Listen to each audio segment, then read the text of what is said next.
For privacy reasons, names and places have been changed. This story is inspired by true events.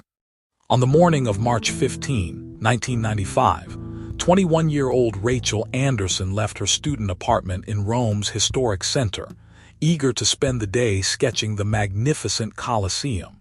She never returned. Despite an extensive search operation that mobilized Rome's police force, archaeological authorities, and hundreds of volunteers, Rachel seemed to have vanished into the ancient stones themselves.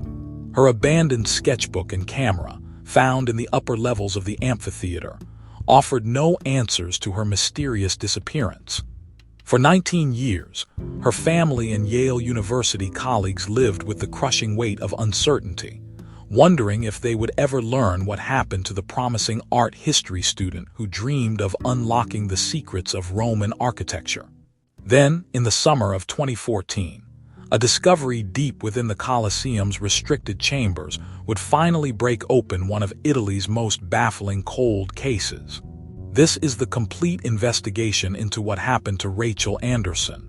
Before we continue, let us know where you're watching from, and if you enjoy this content, consider liking and subscribing to our channel.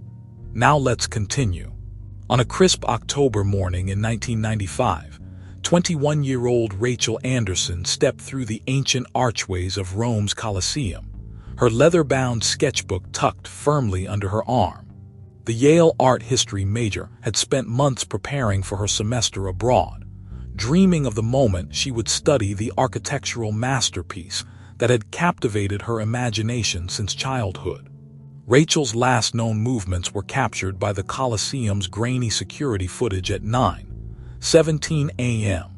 She wore a navy Yale sweatshirt and carried her ever-present messenger bag, filled with sketching materials and her prized Nikon camera. The footage showed her pausing frequently, making careful notes as she ascended toward the upper levels of the amphitheater. For Rachel, this wasn't merely a tourist visit.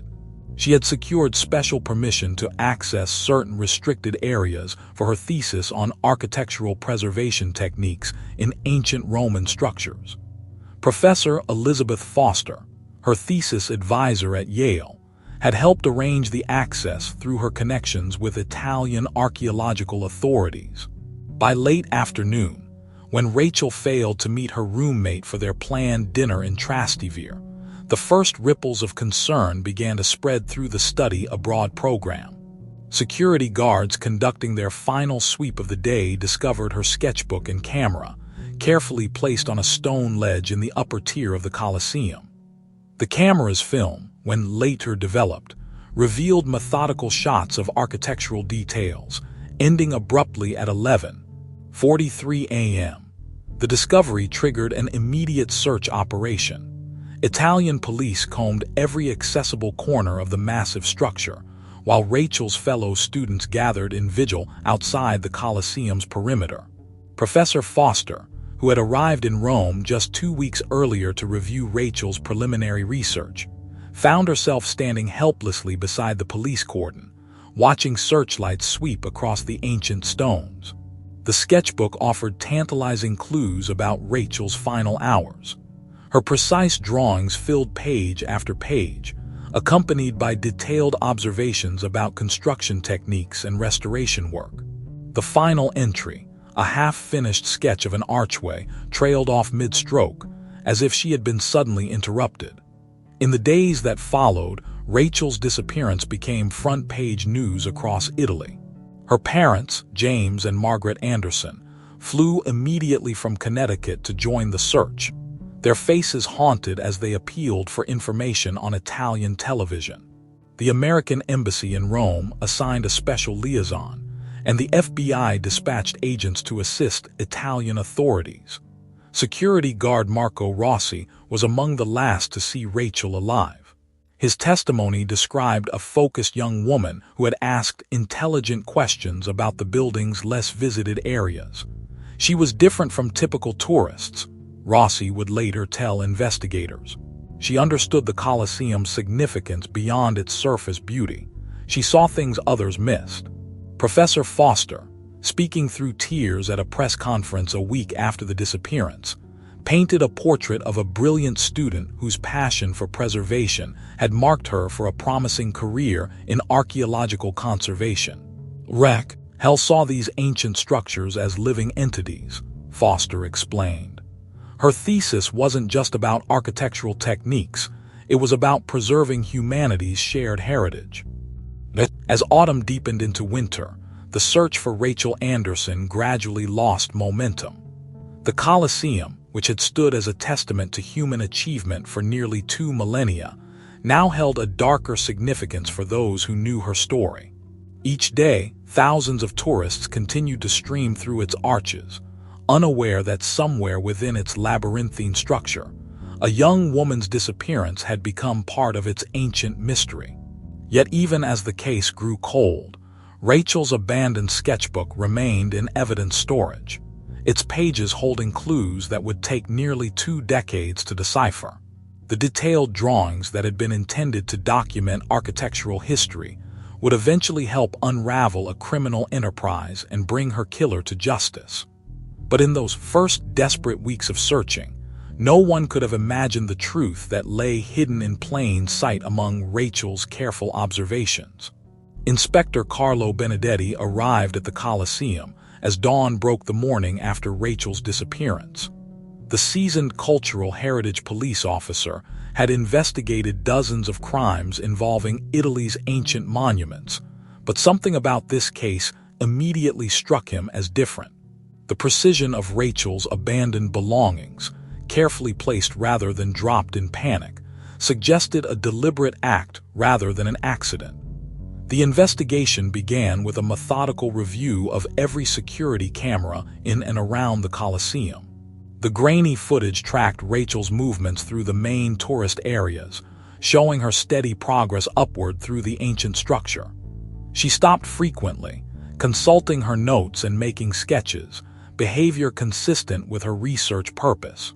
The final glimpse of her came at 11:43 a.m. as she followed a tour group toward a less frequented section of the upper levels.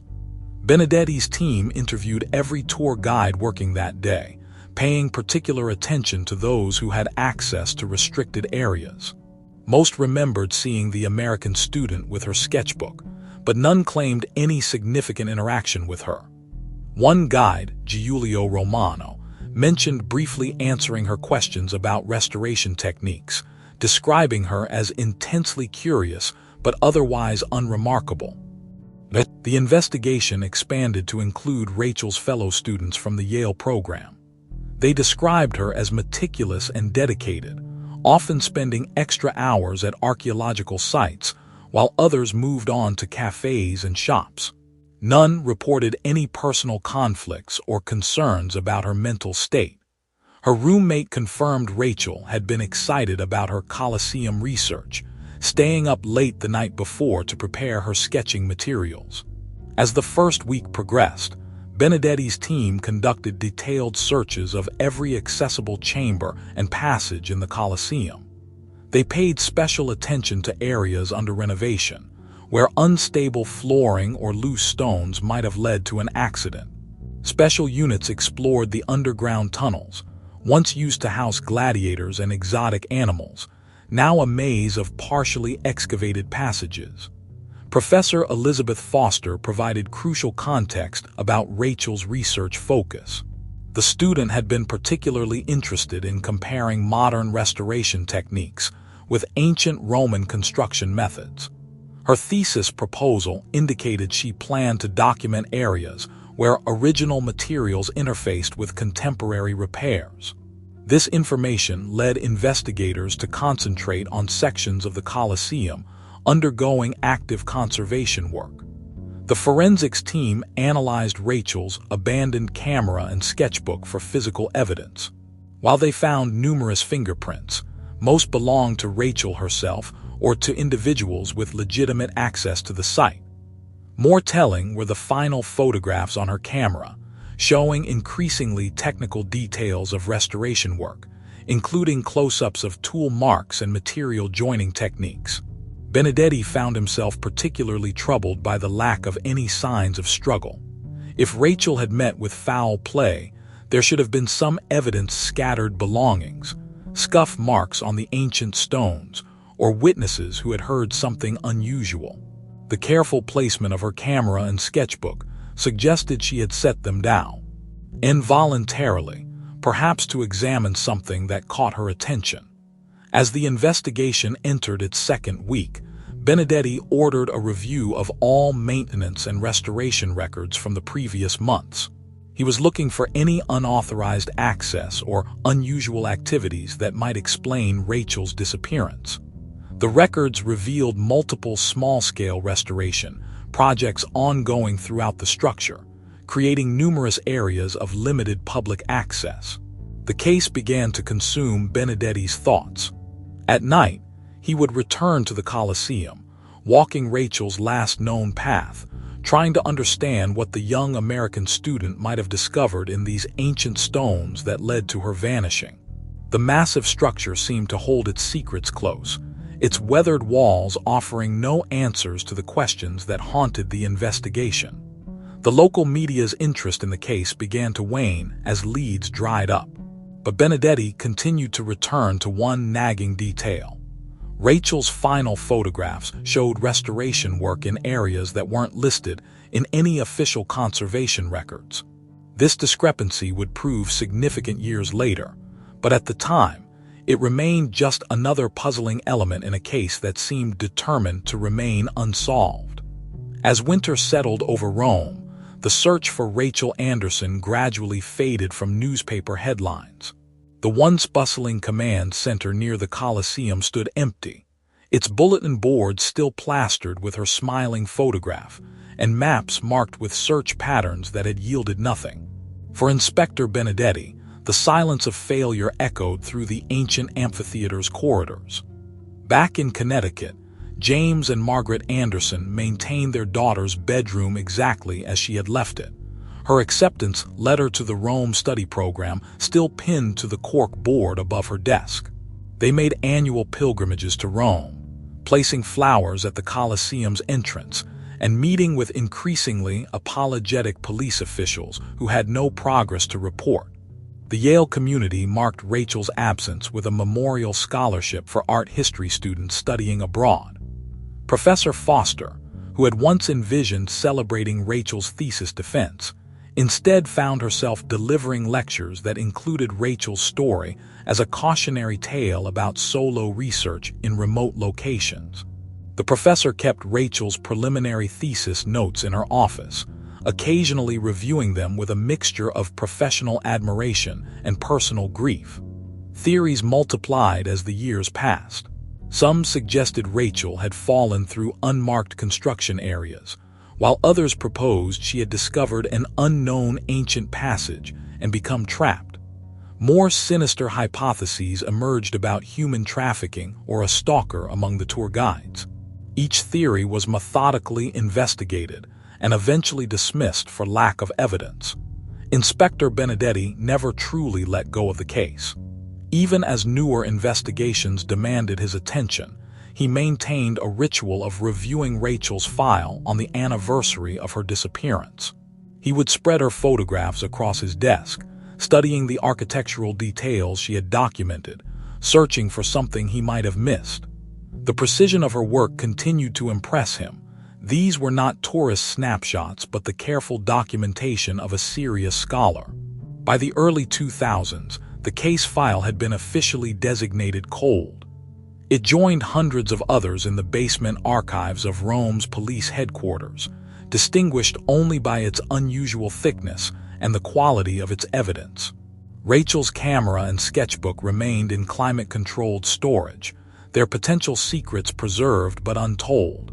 The Anderson family's hope never completely died, but it changed shape over the years. Their desperate searches gave way to quiet remembrance. They established a foundation funding safety improvements at archaeological sites, ensuring Rachel's passion for preservation might protect future students. Each year, they received a formal letter from the Italian police confirming the case remained open, though active investigation had ceased. Professor Foster continued her own informal investigation, maintaining contact with colleagues in Rome's archaeological community. She scrutinized academic publications about the Colosseum, looking for any detail that might shed light on Rachel's fate. Her office became an unofficial repository for our information about the case, with former students occasionally contributing news clippings or theories. The Colosseum itself seemed to absorb Rachel's story into its ancient stones. Tour guides began including her disappearance in their narratives, her story joining 2 millennia of legends about the amphitheater. Some claimed to see a young woman with a sketchbook in the upper levels during quiet evenings, though such stories were dismissed by serious investigators. Inspector Benedetti approached retirement age as the 10th anniversary of Rachel's disappearance passed. He had solved dozens of cases involving Italy's cultural heritage, but this one failure haunted him. He had come to know Rachel through her work, her precise drawings, her insightful notes, her careful documentation of details others overlooked. These materials spoke of someone who saw beneath the surface of things, perhaps too deeply for her own safety. The case might have remained forever in this limbo of uncertainty, joining the many mysteries of Rome's ancient monuments. But in 2014, as construction workers began a major renovation project in the Colosseum's underground chambers, Rachel's meticulous attention to detail would finally speak from beyond the years of silence. Her careful documentation of architectural anomalies would prove to be not just thesis research, but evidence of a crime she had never intended to uncover. In the early morning hours of March 15, 2014, construction worker Pietro Bianchi guided his excavator carefully through the Colosseum's underground chambers. The renovation project had been underway for weeks, part of a major effort to stabilize and restore the ancient structure's hypogeum. As his machine's blade scraped against the compacted soil, something caught his eye, a flash of white against the dark earth that didn't match the usual debris of centuries. Bianchi's discovery would shatter the 19-year silence surrounding Rachel Anderson's disappearance. The skeletal remains lay partially embedded in the soil, surrounded by fragments of modern clothing and a Yale University ID card that had somehow survived the passage of time. The position of the remains suggested the body had been deliberately concealed, hidden beneath a section of flooring that didn't appear on any official architectural plans. Archaeological crimes specialist Alessandro Conti arrived within hours of the discovery. His trained eye immediately noticed irregularities in the surrounding chamber. Behind a seemingly solid wall, his team discovered a hidden space filled with carefully wrapped artifacts, ancient Roman coins, pottery fragments, and small statuary pieces. These items bore the telltale marks of professional extraction, suggesting they had been systematically removed from archaeological sites. The grim discovery transformed the chamber into a complex crime scene. Forensics teams worked alongside archaeological experts, carefully documenting every detail as they recovered Rachel's remains. Dental records quickly confirmed what many had already suspected: the young woman who had vanished while studying the Colosseum's architecture had never left the ancient structure. The hidden chamber yielded other secrets. Beneath layers of debris, investigators found modern tools and packaging materials dating back to the mid-1990s. The space had clearly served as a staging area for an illegal antiquities smuggling operation. Its location, carefully chosen to avoid detection by security patrols and legitimate restoration teams. Rachel's thesis advisor, Professor Elizabeth Foster, flew to Rome to examine the site. Standing in the chamber where her student had met her fate, she noticed something that even the investigators had missed. The unusual architectural features Rachel had documented in her final sketches matched perfectly with the hidden room's construction. She had unknowingly captured evidence of the smuggling operation in her detailed drawings. The discovery sent shockwaves through Rome's archaeological community.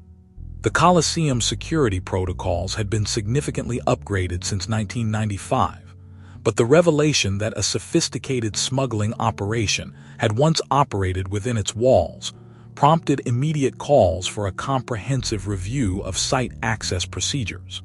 Inspector Benedetti, now nearing retirement, returned to the case with renewed vigor. The physical evidence preserved in the chamber provided the breakthrough that had eluded investigators for nearly 2 decades. Tool marks on the stone walls matched the restoration techniques Rachel had photographed. The smugglers had disguised their operation as legitimate conservation work, using the Colosseum's ongoing renovation projects as cover. As news of the discovery spread, the Anderson family endured another painful journey to Rome. Standing in the shadow of the Colosseum, James Anderson spoke quietly about finally having answers, even if they were not the ones the family had hoped for. The ancient amphitheater had held their daughter's secret for 19 years, revealing it only when time and circumstance aligned. The hidden chamber contained one final, crucial piece of evidence. Tucked into a crevice, investigators found Rachel's original camera memory card, protected from the elements in its plastic case. The last images she captured would prove instrumental in identifying her killer and unraveling the elaborate scheme that had led to her death. The young scholar's dedication to architectural documentation had created a silent witness, waiting patiently in the darkness to tell her story. The discovery of Rachel Anderson's remains transformed the cold case into Rome's most urgent criminal investigation. Inspector Carlo Benedetti, his retirement plans now shelved, found himself poring over evidence both old and new in a small office overlooking the Colosseum. The worn cardboard box containing Rachel's original belongings sat open on his desk, her sketches spread out in careful chronological order. The sketchbook, preserved in an evidence bag for nearly 2 decades, revealed its secrets under fresh scrutiny. Rachel's precise architectural drawings, once considered merely thesis research, now took on new significance. Her detailed renderings of seemingly innocent restoration work documented unauthorized modifications to the Colosseum structure. Each sketch included meticulous notes about materials and techniques that didn't match any official conservation records from 1995. Professor Elizabeth Foster arrived from Yale to assist in analyzing Rachel's academic work. She spent long hours with investigators, translating her former students' architectural observations into investigative leads. Rachel had an extraordinary eye for detail, Foster explained, her finger tracing a particular drawing. She didn't just document what was visible, she understood the engineering principles behind what she saw. The investigation team created a database of all Colosseum employees from 1995, with particular attention to those with access to restricted areas. Security guard schedules, maintenance records, and tour guide rotations were cross-referenced against Rachel's movements on that fatal day. A pattern began to emerge, centered around unauthorized access to the underground chambers during off-peak hours. Giulio Romano's name appeared repeatedly in the old work logs. As a senior tour guide in 1995, he had unrestricted access to areas normally closed to the public. His responsibilities included supervising restoration projects, allowing him to move through the ancient structure without attracting attention. Further investigation revealed that Romano had called in sick the day after Rachel's disappearance and requested a transfer to a different archaeological site 2 weeks later. The breakthrough came when Professor Foster discovered a series of small symbols in the margins of Rachel's sketches.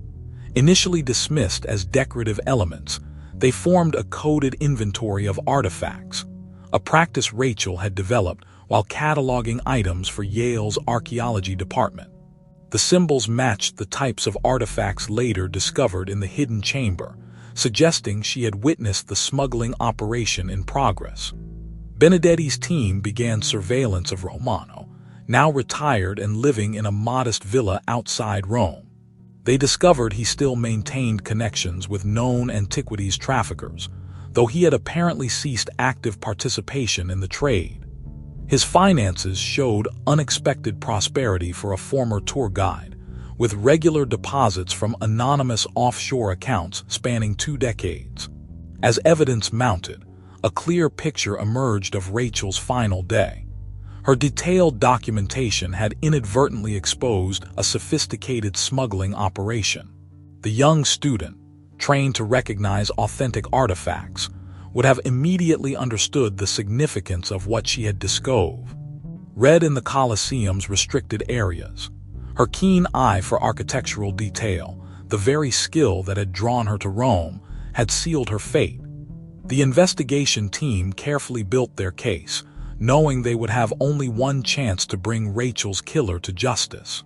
They gathered financial records, cross-referenced artifact sales from the period, and created a comprehensive timeline of Romano's activities at the Colosseum. Rachel's preserved camera and sketchbook, along with her newly discovered remains, would finally allow them to close a case that had haunted Rome's law enforcement community for nearly 20 years. Inspector Benedetti, looking at Rachel's final sketch, felt a deep connection to the young woman whose death had influenced his entire career. Her meticulous work would now serve as evidence of the very crime that had silenced her.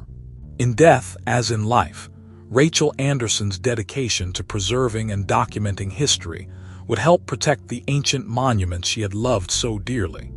The arrest of Giulio Romano unfolded on a quiet Sunday morning in April 2014.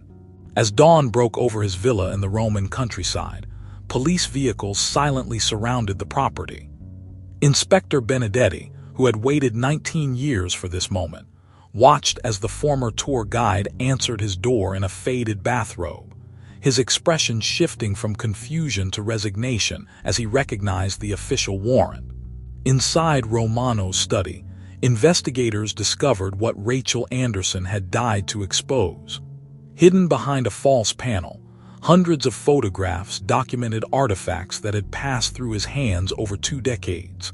Many matched the detailed sketches from Rachel's notebook, confirming what the young student had witnessed in those final hours at the Colosseum. Romano's interrogation revealed the terrible simplicity of Rachel's death. She had noticed inconsistencies in the restoration work while sketching the upper levels, her trained eye detecting subtle signs of recent excavation that didn't appear in any official records. Following her instincts, she had discovered Romano and his associates preparing artifacts for transport through the hidden chamber. She understood too much, Romano admitted in a recorded confession. One look at those artifacts, and she knew they were authentic pieces being stripped from archaeological sites. She even recognized specific items from her university studies. His voice carried no emotion as he described how he had followed her through the tunnels, waiting until they reached a secluded area before pushing her into the concealed chamber. The financial investigation exposed the full scope of Romano's operation. Bank records showed regular payments from private collectors across Europe and North America, all carefully disguised as consulting fees. The total value of artifacts sold through his network exceeded 20 million euros, making it one of the largest archaeological theft operations ever uncovered in Italy. Professor Foster's analysis of Rachel's sketchbook proved crucial in building the prosecution's case. Her testimony explained how Rachel's architectural training had allowed her to recognize signs of unauthorized excavation. The young student's detailed drawings provided irrefutable evidence of how Romano had modified ancient passages to create his smuggling routes. The final pieces fell into place when investigators discovered Romano's personal journal, hidden in a vacation home near Naples. The entries spanning 1995 revealed his growing panic as Rachel's research brought her closer to his operation. He had watched her for days, recognizing the danger posed by her methodical documentation of the very areas he used for smuggling. Rachel's last photographs, recovered from the hidden chamber, completed the evidence chain. The images showed clear details of freshly excavated artifacts still bearing soil from unauthorized digs. Timestamps on the photos established a precise timeline of her final moments, as she unknowingly documented the very operation that would lead to her death. Inspector Benedetti personally conducted Romano's final interrogation. The aging tour guide, confronted with the weight of evidence against him, revealed locations of additional smuggling caches throughout Rome's archaeological sites. His network had operated for decades, taking advantage of his position to systematically loot Italy's cultural heritage. As Romano confessed, Benedetti thought of Rachel's parents, who had never lost hope of finding answers. The inspector had carried their daughter's photograph in his case file for 19 years, watching their hair turn gray in annual meetings where he had no progress to report. Now, finally, he could offer them the truth about their daughter's fate and the impact of her sacrifice. The prosecution of Giulio Romano marked a turning point in the protection of Italy's archaeological treasures. Rachel's detailed documentation, preserved in her sketchbook and camera, exposed vulnerabilities in site security that had allowed smuggling networks to operate undetected.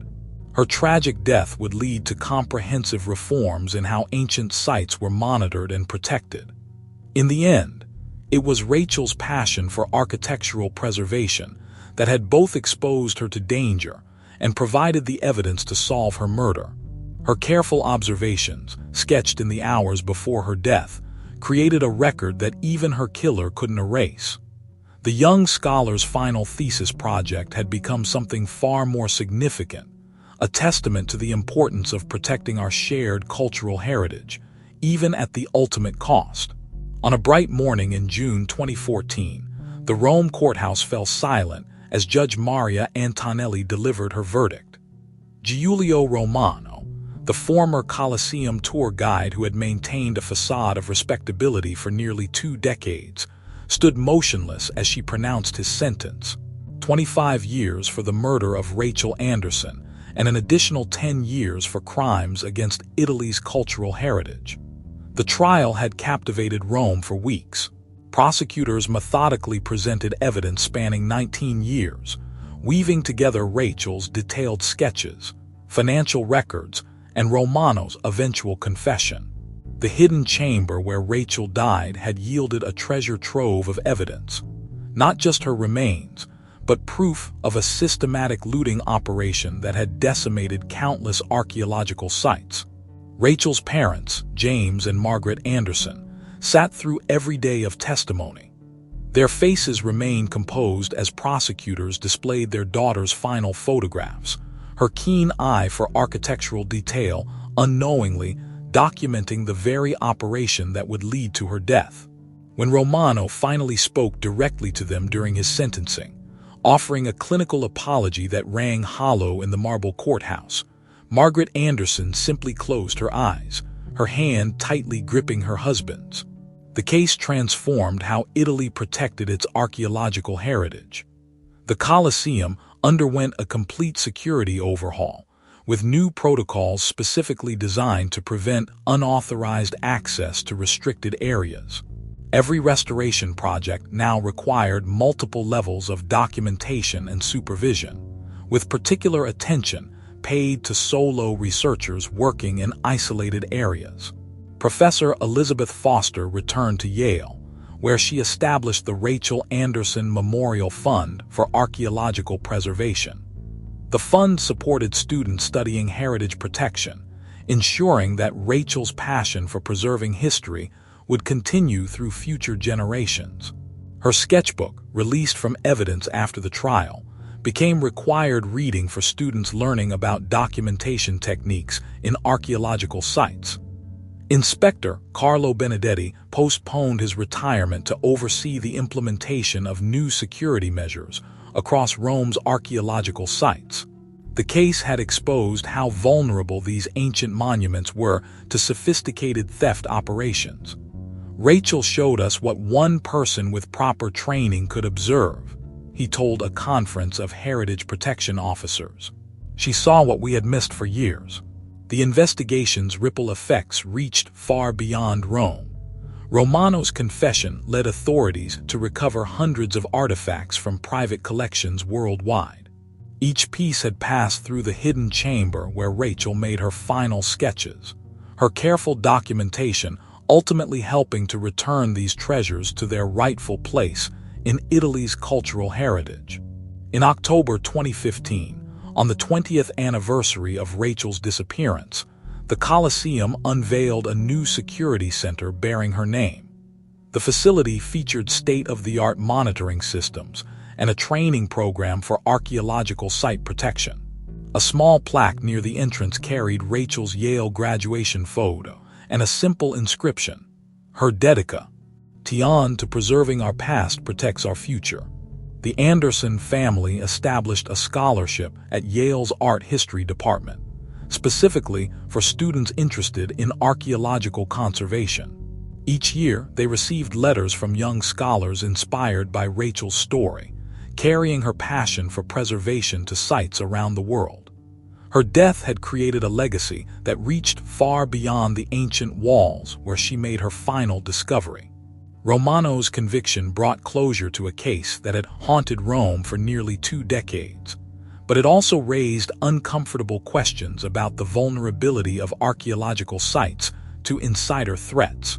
The extensive smuggling operation he had run from within the Colosseum demonstrated how easily cultural heritage could be exploited by those entrusted with its protection. Rachel's final thesis notes, preserved in the Yale archives, became a testament to the importance of thorough documentation in archaeological work. Her precise observations, sketched in the hours before her death, had created an unintended record of criminal activity that even her killer couldn't erase. In death, as in life, Rachel Anderson's dedication to preserving history had made an indelible mark on the field she loved.